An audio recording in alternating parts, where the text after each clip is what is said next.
Hello and welcome to Latif sir's commerce academy. कैसे हैं आप सब लोग? आई होप आप अच्छे से होंगे।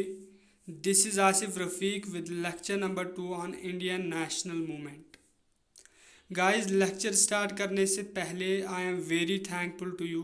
मुझे बहुत अच्छा रेस्पॉन्स मिला, मुझे बहुत सपोर्ट मिला आपके तरफ से।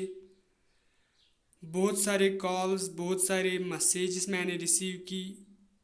Guys, you won't believe I felt emboldened. I am very encouraged to make more and more videos for you.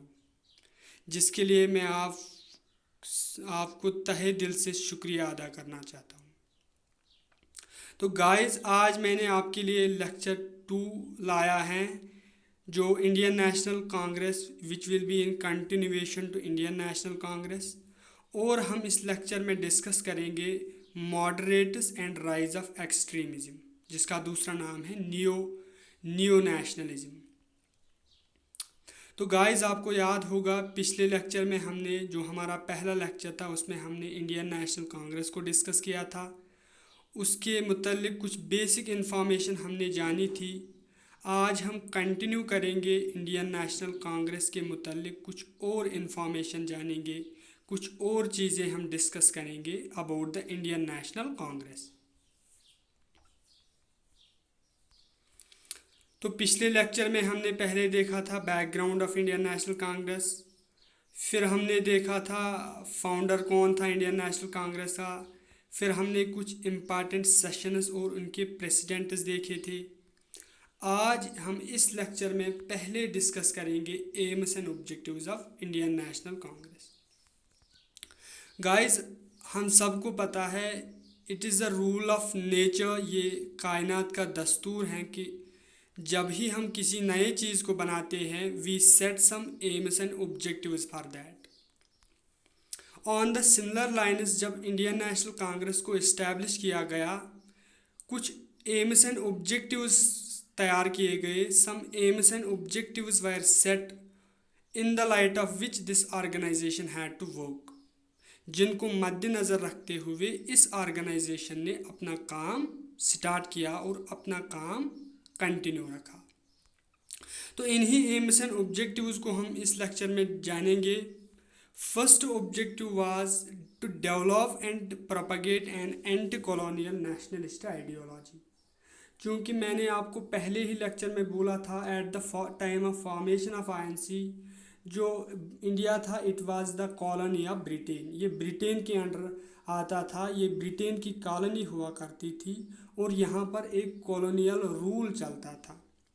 और इस कॉलोनियल रूल को ओवरथ्रो करने के लिए एक आइडियोलॉजी की ज़रूरत थी, एक आइडियोलॉजी को डेवलप करना था। इसीलिए पहला ऑब्जेक्टिव, पहली एम रखा गया आईएनसी का, develop and propagate an anti colonial nationalist ideology. इस कॉलोनियल रूल के ख़िलाफ़ एक आइडियोलॉजी डेवलप की जाए, उसको प्रोपगेट किया जाए, उसको आगे चलाया जाए। This was the first objective of Indian national Congress. Second objective was political education to people. आपको पता होगा when the formation of INC took place, लोग उतने लिटरेट नहीं थे, they were not well versed of their political rights, उनको अपने civil rights के मुतल्लिक जानकारी नहीं थी। इसलिए सेकंड ऑब्जेक्टिव रखा गया कि लोगों को हम पॉलिटिकल अवेयरनेस दें, लोगों को हम पॉलिटिकल एजुकेशन दें। This became the second objective of Indian national Congress.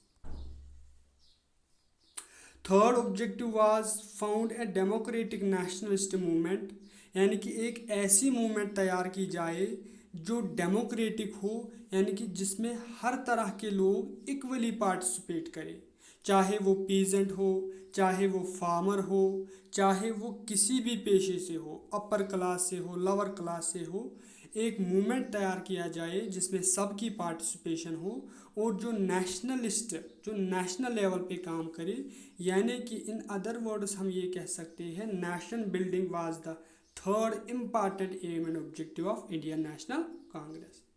और फोर्थ एंड लास्ट ऑब्जेक्टिव रखा गया to develop and consolidate a feeling of national unity. लोगों में एक यूनिटी, एक एकता, यकजाहत की फीलिंग को डेवलप किया जाए, irrespective of religion, irrespective of caste और इर्रेस्पेक्टिव ऑफ प्रोवेंस। यानी कि चाहे वो हिंदू हो, चाहे वो मुस्लिम हो, चाहे वो क्रिश्चियन हो, चाहे वो सिख हो, किसी भी रिलीजन से हो या किसी भी कास्ट से हो या किसी भी एरिया से हो, चाहे वो नॉर्थ से हो, साउथ से हो, इन चीज़ों को मद्देनज़र रखने के बगैर हमें फीलिंग ऑफ नेशनल यूनिटी लोगों में डेवलप करनी है। तो ये कुछ ऑब्जेक्टिव्स थे इंडियन नेशनल कांग्रेस के, जो आपको याद रखने हैं, क्योंकि JKSSB आज स्टेटमेंट बेस्ड क्वेश्चंस पूछ रहा है। तो आपको पूछा जा सकता है कि which of the following was the aim and objective of Indian national Congress. तो गाइज आपको एक दो बार इनको पढ़ना है, आपको एग्जाम में इजीली आप स्ट्राइक कर पाओगे कि कौन aim and objective of INC हैं और कौन नहीं है। ठीक है गाइज, तो चलो बढ़ते हैं अपने अगले टॉपिक के ओर, that is safety value theory. चूँकि मैंने आपको बोला था कि जो इंडियन नेशनल कांग्रेस है, it was founded by an English retired civil servant who was himself a British, जिसका नाम था A.O. Hume in 1885। तो गाइस ये थ्योरी बोलती हैं कि जो कांग्रेस है ये डेलिबरेटली ब्रिटिश ने बनाई। It was pre planned strategy of Britishers. ये प्री प्लानड स्ट्रैटेजी थी ब्रिटिशर्स की। क्यों? ताकि जो ग्रोइंग डिसकंटेंट है इंडियंस में, जो इंडियंस में अगर इंडियंस में एंगर डेवलप हो जाए, अगर इंडियंस में फीलिंग ऑफ रेजेंटमेंट डेवलप हो जाए, उसको ख़त्म करने के लिए, उसको रिलीज़ करने के लिए वो इस प्लेटफॉर्म पे आ जाए और ये जो ग्रोइंग डिसकंटेंट में है अमंग द मासेस, ये ख़त्म हो जाएगी। इसलिए ब्रिटिशर्स ने डेलिबरेटली इसको बनाया है, तो ताकि ये एक सेफ्टी वैल्यू की तरह काम करे, एक सेफ्टी वैल्यू की तरह काम करे। गाइस आप सेफ्टी वैल्यू किसे कहते हैं? हमारे सभी घरों में हमारे प्रेशर कुकर होता है और प्रेशर कुकर के ऊपर एक सेफ्टी वैल्यू लगा होता है। क्यों सेफ्टी वैल्यू लगा होता है? क्योंकि अगर प्रेशर कुकर में प्रेशर ज़्यादा हो जाए तो इस सेफ्टी वैल्यू से सिटी बजती है और जितना भी स्टीम, जितना भी प्रेशर कुकर में बनता है वो रिलीज़ उसी सेफ्टी वैल्यू से होता है। तो इसी तरीके से अगर इंडियंस में कुछ डिसकंटेंट डेवलप हो जाए, अगर इंडियंस में कुछ रिजेंटमेंट, अगर इंडियंस में कुछ बिटर फीलिंग डेवलप हो जाए अगेंस्ट द ब्रिटिश, वो इसी प्लेटफॉर्म पे आएंगे और उसको बाहर निकालेंगे, उसको वेंट आउट करेंगे और इस तरीके से कोई बड़ा रिवोल्ट फिर से नहीं हो जाएगा। क्योंकि इससे पहले आपको पता होगा 1857 में एक बहुत बड़ा रिवोल्ट हुआ था, which was a great challenge to the British rule. तो इस रिवोल्ट को फिर से रिपीट, ऐसा रिवोल्ट फिर से रिपीट ना हो जाए, इसलिए जो ब्रिटिशर्स हैं they deliberately, they knowingly formed the Congress. किस लिए?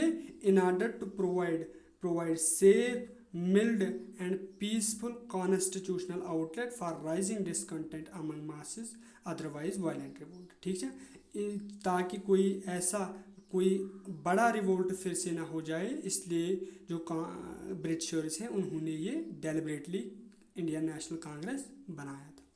तो गाइस अब ये सेफ्टी वैल्यू थ्योरी ट्रू है या सेफ्टी वैल्यू थ्योरी फॉल्स हैं? To what extent safety value theory, to what extent it is true या फॉल्स? क्या आपको लगता है कि जो कांग्रेस है, जो फॉर्मेशन ऑफ कांग्रेस है, it was pre planned strategy of Britishers, या क्या आपको लगता है कि नहीं, इट वाज अर्ज of Indian nationalists eight the time of its formation?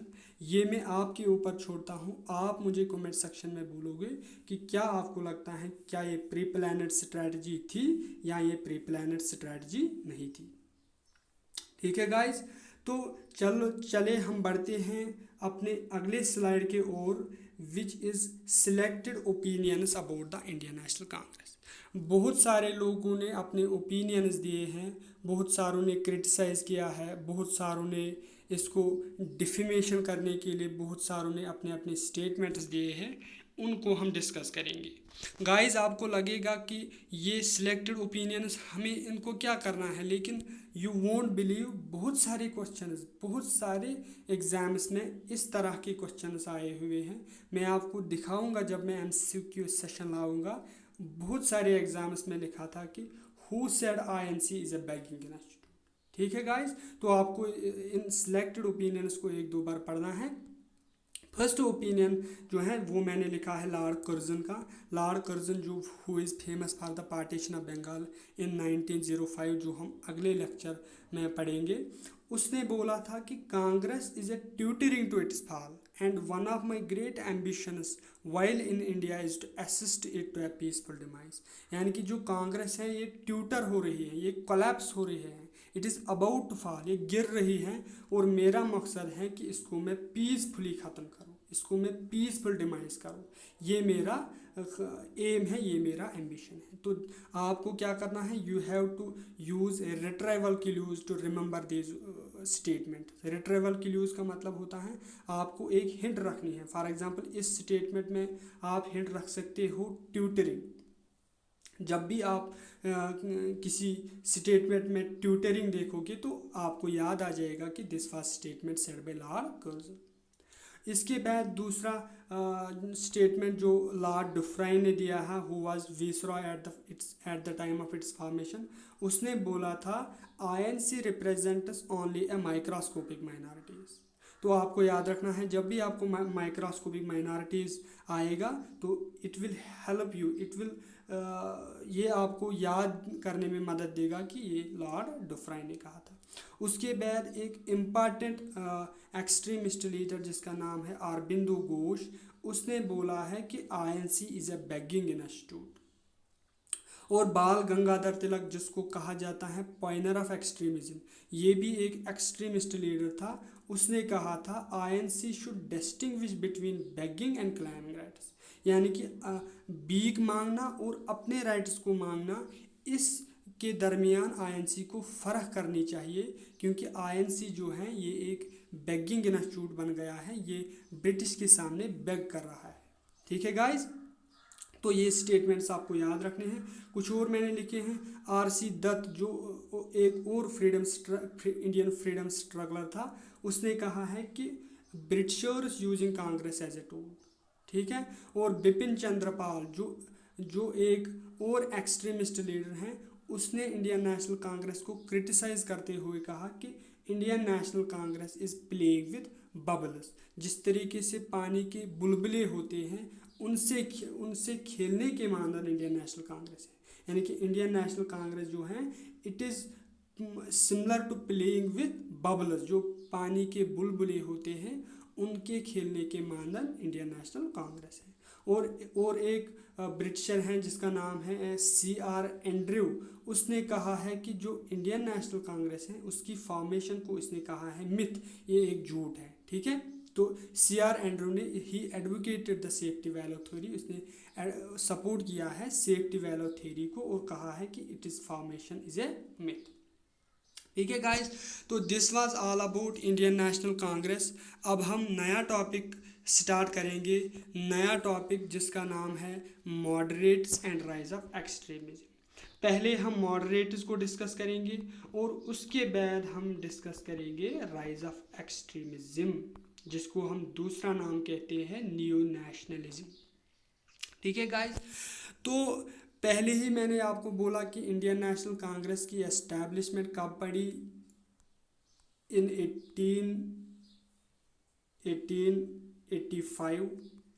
तो 1885 से लेके पहले जो 20 ईयर्स थे, यानी कि जो 2 डिकेड्स थे, one decade is equivalent to 10 years and 2 decade is equivalent to 20 years. यानी कि जो पहले 2 डिकेड्स थे, पहले 20 ईयर्स थे, यानी 1885 से लेके 1905 तक जो इंडियन नेशनल कांग्रेस का अप्रोच रहा, it was a moderate approach, जिसको कहा गया है moderate phase of Indian national Congress. क्यों? क्योंकि इसमें लीडर्स ने मॉडरेट अप्रोच अडॉप्ट किया और उन्होंने वो किस में बिलीव करते थे वो हम अभी देखेंगे। And they did not adopted aggressive methods, उन्होंने एग्रेसिव मेथड्स अडॉप्ट नहीं किए, इसीलिए इस फेज़ को कहा जाता है moderate phase of Indian national Congress. तो जो ये मॉडरेट्स थे, जो ये मॉडरेट फेज थे, वो किस में बिलीव करते थे? First was constitutional and peaceful agitation within confines of law, यानी कि जब भी वो कोई एजिटेशन करते थे, जब भी वो कोई अगर वो कोई बात ब्रिटिश तक पहुंचाना चाहते थे, वो कॉन्स्टिट्यूशनली करते थे, वो पीसफुली करते थे within the confines of law, यानी कि लॉ को तोड़ने के बगैर, विदाउट ब्रेकिंग द लॉ, वो अपनी बात ब्रिटिशर्स तक पहुंचाते थे। तो this was the first thing जिसमें मॉडरेट्स बिलीव करते थे, यानी कि constitutional and peaceful agitation within confines of law. दूसरा पॉइंट है demand, view, prayer, petition and passing resolution, popularly known as 3Ps। Important आ सकता है आपके एग्जाम में कि what does 3Ps mean in the context of moderates, यानी कि मॉडरेट्स के कॉन्टेक्स्ट में 3Ps का मतलब क्या है। तो फर्स्ट P का मतलब होता है प्रेयर, सेकंड P का मतलब होता है पिटिशन, और थर्ड P का मतलब होता है पासिंग रेजोल्यूशन। यानी कि जब भी कोई बात ब्रिटिशर्स तक पहुंचानी होती थी, if moderates want to get any problem redressal from Britishers, वो बात अपनी प्रेयर की तो करते थे, यानी कि अपील करते थे ब्रिटिशर्स, पिटिशन यानी कि रिक्वेस्ट करते थे ब्रिटिशर्स, और रेजोल्यूशंस पास करते थे। ये कोई फाइट नहीं करते थे, ये within the confines of law अपनी बात को मनवाते थे। तो ये थे दो पॉइंट्स जिनमें मॉडरेट्स बिलीव करते थे। उसके बाद कुछ इम्पॉर्टेंट, कुछ प्रोमिनेंट मॉडरेट लीडर्स, क्योंकि क्वेश्चन आता है कि who among the following is a moderate leader, who among the following is not a moderate leader. तो इस तरह के क्वेश्चंस को सॉल्व करने के लिए, इस तरह के क्वेश्चंस को आंसर करने के लिए हमें पता होना चाहिए कि कौन कौन मॉडरेट लीडर्स थे और कौन कौन एक्सट्रीमिस्ट लीडर्स थे। बहुत सारे मॉडरेट लीडर्स थे, लेकिन जो प्रोमिनेंट मॉडरेट लीडर्स थे, जो प्रोमिनेंट मॉडरेट लीडर्स थे, उनके नाम मैंने यहाँ पर लिखा है। पहला मॉडरेट लीडर था दादाबाई नौरोजी। दादाबाई नौरोजी, इसको पॉपुलरली कहा जाता था grand old man of India. और दादाबाई नौरोजी ने एक बुक लिखी है जिसका नाम है poverty and un British rule in India, जिसमें एक्चुअली उसने ड्रेन ऑफ वेल्थ जो है, इकोनॉमिक ड्रेन जो है इंडिया की, उसको उसके मुतालिक डिस्कस किया है। ठीक है, तो ये बुक बहुत सारे एग्जाम्स में आती हैं, आप प्लीज़ इसको नोट कीजिए अपने नोटबुक में। उसके बाद दूसरा prominent moderate leader was Surendra nath Banerjee, जिसको हम शॉर्ट में SN बनर्जी कहते हैं। और इसने भी अपना एक न्यूज़पेपर फाउंड किया था जिसका नाम था द बंगाली। और इस सुरेंद्र नाथ बनर्जी को दो और नाम है, एक नाम है राष्ट्र गुरु और दूसरा नाम है इंडियन बुरके, क्योंकि ये निकनेम्स पूछे जाते हैं या इनकी कंट्रीब्यूशन पूछी जाती हैं, इसलिए मैंने अपने नोट्स में ऐड किए। एक और मॉडरेट लीडर था जिसका नाम था गोपाल कृष्णा गोखले, जो इम्पॉर्टेंट है क्योंकि ये महात्मा गांधी का पॉलिटिकल गुरु माना जाता है। ठीक है, उसके बाद G सुब्रमण्य अय्यर और एक मॉडरेट लीडर हैं जिसने फॉर्म किया है, जिसने बनाया है द हिंदू न्यूज़पेपर, जो हम सब पढ़ते हैं, where he criticised British imperialism. ठीक है, और एक तमिल न्यूज़पेपर उसने फाउंड किया है जिसका नाम है स्वाति सुमित्रन। स्वाति सुमित्रन, स्वाति सुमित्रन, ये थोड़ा टिपिकल है प्रोनाउंस करना, लेकिन जब आप एक दो बार इसको पढ़ोगे तो आपको ये याद रहेगा। और बाकी जो मॉडरेट लीडर्स थे ये बहुत सारे इम्पॉर्टेंट हैं। उनमें WC बनर्जी था जो फर्स्ट प्रेसिडेंट है इंडियन नेशनल कांग्रेस था, इंडियन नेशनल कांग्रेस का। MG रनाडे हैं, AO ह्यूम है जो फाउंडर ही है इंडियन नेशनल कांग्रेस का। तो इन तमाम लीडर्स के नाम आपको प्लीज़ याद रखना है क्योंकि एग्ज़ाम में पूछा जाता है। उसके बाद जो ये मॉडरेट्स थे जिनको हमने पढ़ा, जो 1885 से 1905 तक उनकी डोमिनेंस रही इंडियन नेशनल कांग्रेस में, उनकी डिमांड्स क्या थी, यानी कि वो क्या ब्रिटिशर्स से डिमांड करते थे ज़्यादातर। तो पहली डिमांड जो मॉडरेट्स की थी, जो it was decrease land revenue tax and ending peasant operation, यानी कि जो लैंड रेवेन्यू टैक्स था जो ब्रिटिश उस समय इम्पोज करती थी, एक टैक्स जिसका नाम था लैंड रेवेन्यू टैक्स, वो कम हो। ये बोलते थे ब्रिटिशर्स को कि वो कम से कम हो, और जितना भी ऑपरेशन, जितना भी जुल्म पीजेंट्स पे होता है उसको एंड कीजिए, उसको ख़त्म कीजिए। और अगर कभी नेचुरल क्लैमिटी आ जाए, अगर कोई नेचुरल डिज़ास्टर आ जाए, कभी ड्रॉट आ जाए, तो उस टाइम आप कंसेशन दीजिए, उस टाइम आप रिलीफ दीजिए लोगों को। This was the first demand of moderates. उसके बाद सेकंड डिमांड जो है that is abolish discrimination against the Indians. जो इंडियंस हैं उसके टुवर्ड्स देम जो ब्रिटिशर्स का एक डिस्क्रिमिनेटरी बिहेवियर था उसको ख़त्म करने की डिमांड कर रहे थे मॉडरेट्स। और तीसरी डिमांड थी cut military expenditure and more budget on agriculture and military and education, यानी कि जो आर्मी पे ज़्यादा खर्चा ब्रिटिश कर रही थी उसको कम करना और ज़्यादा खर्च करना किस पे, एग्रीकल्चर पे और एजुकेशन पे। और फोर्थ डिमांड जो मॉडरेट्स की थी that was Indian appointment in administration. जो एडमिनिस्ट्रेशन ब्रिटिश चला रही थी इंडिया में उसमें इंडियंस की भी अपॉइंटमेंट हो, लाइक जुडिशरी में इंडियंस की अपॉइंटमेंट हो।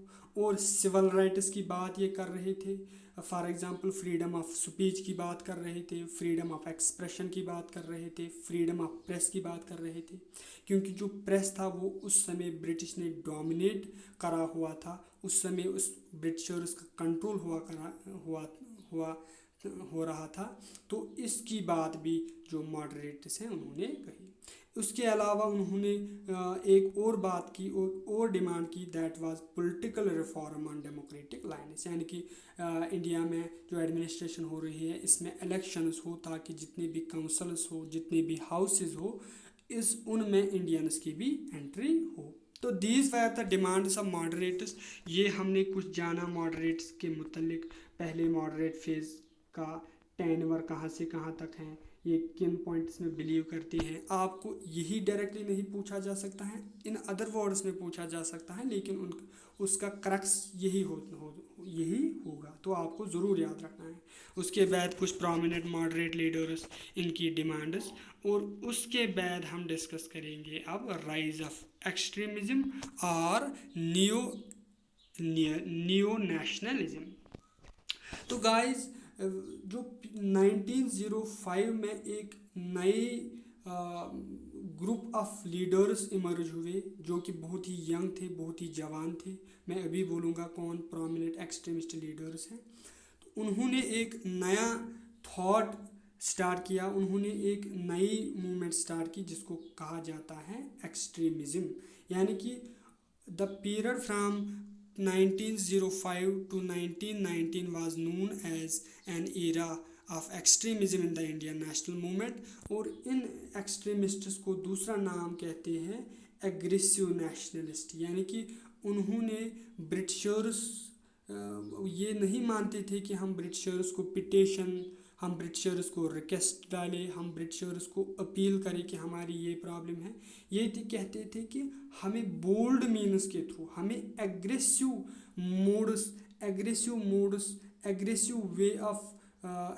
वे अडॉप्ट करने हैं in order to get our problem redressed from the British. अगर हमारी कोई प्रॉब्लम होगी तो उसको सॉल्व करने के लिए हमें ब्रिटिशर्स को मनवाने के लिए एग्रेसिव मेथड्स अडॉप्ट करने हैं। तो ये क्रिटिसाइज़ कर रहे थे मॉडरेट्स को, ये कहते थे कि ये कहते थे कि जो मेथड्स हैं मॉडरेट्स के, it is like begging without getting anything in return, यानी कि कुछ रिटर्न के बगैर हम भीख मांगते हैं ब्रिटिशर्स को, ये कहना था एक्सट्रीमिस्ट्स का। तो देवर फर्स्ट डिमांड थी जो एक्सट्रीमिस्ट्स की, देवर डिससेटिस्फाइड विद द कांग्रेस। जो कांग्रेस काम कर रही थी, मॉडरेट्स जो उस समय डोमिनेट कर रही थी कांग्रेस को, उनसे डिससेटिस्फाइड थे, उनसे खफा थे। Second point, they were critical of older leadership, जो ये ओल्ड लीडरशिप चल रही थी, जो ये ओल्ड पीपल थे, दादा भाई नरोजी, फेरोज शाह मेहता, एस एन बनर्जी, ये क्रिटिसाइज, ये तनज कर रहे थे उनको। और थर्ड पॉइंट ये कह रहे थे, जो मॉडरेटर्स नहीं मान रहे थे, ये कह रहे थे कि mass support is essential to get the freedom. अगर हमें फ्रीडम लेनी है, अगर हमें ब्रिटिश से आज़ादी लेनी है, तो वो it is essential, it is imperative upon us to have the mass support. लोगों का सपोर्ट ज़रूर चाहिए हमें उसके लिए। और उसके बाद एक और पॉइंट है, दैट इज़ स्वराज एज गोल। जो देखो, जो मॉडरेट्स थे वो डिमांड कर रहे थे, डोमिनेंट,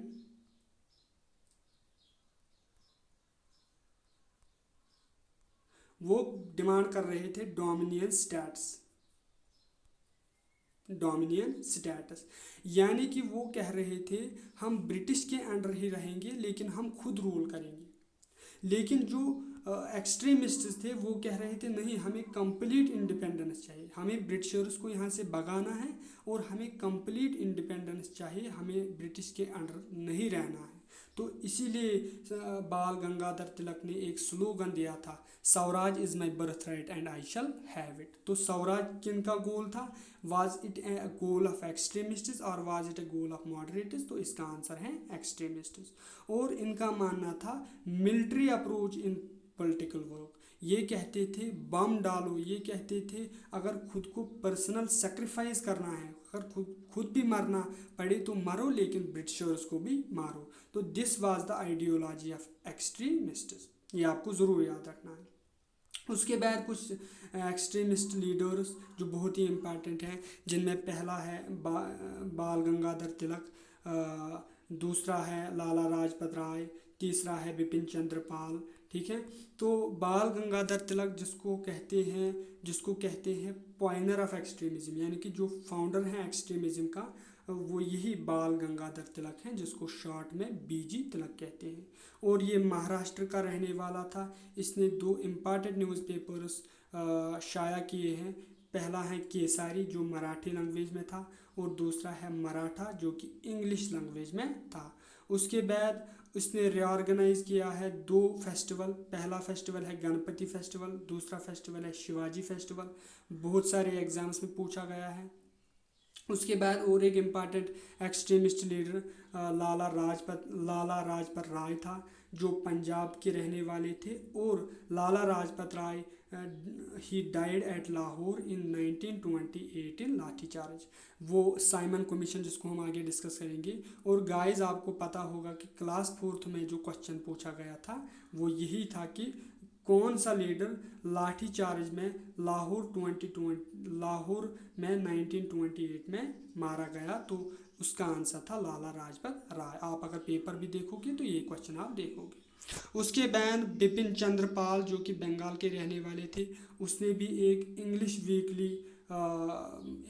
वीकली इसने पब्लिश किया करता था, जिसका नाम है न्यू इंडिया। ये आपको अपने नोट्स में ज़रूर याद रखना है और रिवाइज करना है कि किसने कौन सा न्यूज़पेपर और किसने कौन सी बुक लिखी है।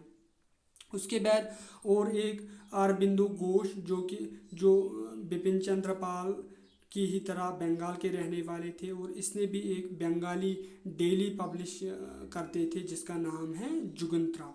ये आपको याद रखना है, जुगंतरा किसका डेली, बंगाली डेली है, ये अरबिंदो घोष का है, जो कि एक इम्पॉर्टेंट एक्सट्रीमिस्ट लीडर है। और इसने एक बुक भी लिखी है जिसका नाम है न्यू लैंप्स फॉर ओल्ड्स। उसके बाद फिफ्थ जो एक्सट्रीमिस्ट लीडर हैं वो हैं अश्विनी कुमार दत्त, जिसने कांग्रेस को कहा है 3 डे तमाशा।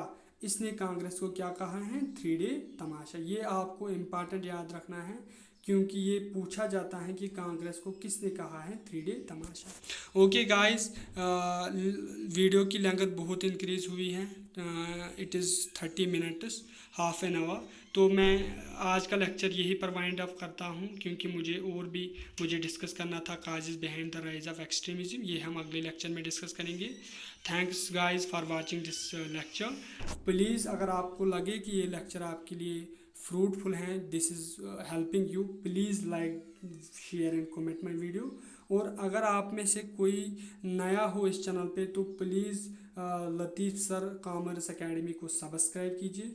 और इन जो पिछला वीडियो और आज का वीडियो जो मैंने अपलोड किया है उसका PDF आपको लतीफ़ सर टेलीग्राम चैनल पे मिलेगा। Okay bye, thanks.